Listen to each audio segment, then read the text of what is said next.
ചിറയിൻകീഴിൽ യുവാവ് ബന്ധുക്കളെ വെട്ടിക്കൊലപ്പെടുത്താൻ ശ്രമിച്ചു. ചന്ദ്രോത്ത് വാടക വീട്ടിൽ താമസിച്ചിരുന്ന ഷിജുവാണ് അമ്മയുടെ സഹോദരിമാരെ വെട്ടിപ്പരിക്കേൽപ്പിച്ചത്. മദ്യപിച്ചെത്തിയ ഷിജു ഭാര്യയെയും മക്കളെയും ആക്രമിക്കാൻ ശ്രമിച്ചപ്പോൾ തടയാനെത്തിയതായിരുന്നു ഇരുവരും. ഗുരുതരമായി പരിക്കേറ്റ ഇവരെ തിരുവനന്തപുരം മെഡിക്കൽ കോളേജിൽ പ്രവേശിപ്പിച്ചിരിക്കുകയാണ്. ആക്രമണശേഷം ഷിജു ഓടി രക്ഷപ്പെട്ടു. ഇയാൾക്കായി അന്വേഷണം തുടങ്ങിയതായി ചിറയിൻകീഴ് പോലീസ് അറിയിച്ചു. ഗോകുൽനാഥ് ഉണ്ട് വിശദാംശങ്ങളുമായി. ഗോകുൽ, എപ്പോഴാണ് സംഭവം ഉണ്ടായത്? ഇയാളെ പിടികൂടാനായിട്ടില്ല അല്ലേ? തിരുവനന്തപുരം ചിറയിൻകീഴാണ് മദ്യപിച്ചെത്തിയ മദ്യപൻ വീട്ടിലെത്തി ബന്ധുക്കളെ അടക്കം വെട്ടിപ്പരിക്കേൽപ്പിക്കുന്ന സംഭവം ഉണ്ടായത്. ചിറയിൻകീഴ് കടകം ചന്ദ്രോത്ത് വാടക വീട്ടിൽ രാവിലെ വൈകുന്നേരം ഒരു 6 മണിയോടുകൂടിയാണ് ഈ സംഭവം ഉണ്ടാകുന്നത്. മദ്യപിച്ച് വീട്ടിലെത്തി ഷിജു, 38 വർഷമുള്ള ഷിജു, ഭാര്യയും മക്കളെയും വീട്ടിലുണ്ടായിരുന്നവരെയും വെട്ടിലത്തി ഉപയോഗിച്ച് ആക്രമിക്കാൻ ശ്രമിക്കുകയായിരുന്നു.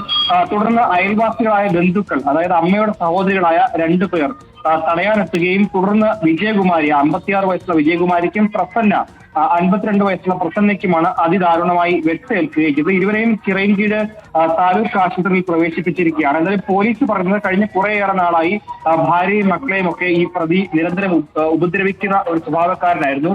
തുടർന്ന് പലപ്പോഴും ബന്ധുക്കളടക്കം പ്രദേശത്തെത്തി ഈ വിഷയത്തിൽ ഇടപെടുകയും തുടർന്ന് അതിനായി നീക്കുന്നതുമായി ബന്ധപ്പെട്ട് പ്രതിയെ പിന്തിരിപ്പിക്കാനൊക്കെ ശ്രമിച്ചിരുന്നു. പക്ഷെ പലപ്പോഴും വിഫലമാവുകയായിരുന്നു ശ്രമം. ഇത്തവണയും അത് തന്നെയാണ് സംഭവിച്ചത്.